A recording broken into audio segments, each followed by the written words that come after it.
سب سے پہلے ہم یہ دیکھتے ہیں کہ ان جیو اکنامک ٹرمز چائنا اور امریکہ جو ہے اس کا کمپیریزن ہے کیا بیسیکلی۔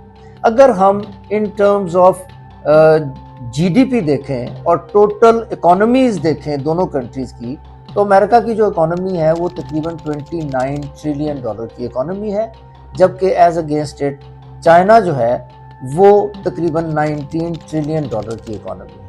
اب یہ اگر دیکھا جائے تو ان اکانومیز میں بہت بڑا جو ہے وہ گیپ ہے جو ہمیں نظر آتا ہے۔ لیکن اگر ہم دیکھیں چائنا کو انٹرنیشنل لیول پہ اس وقت جو ایج حاصل ہے امریکہ کے اوپر وہ کیا ہے اکنامک ٹرمز میں، وہ یہ ہے کہ چائنا اس وقت پوری دنیا کا سب سے بڑا مینوفیکچرنگ جو ہے وہ کنٹری ہے، یعنی جو گلوبل مینوفیکچرنگ شیئر ہے چائنا کا وہ امریکہ سے تقریباً ڈبل ہے۔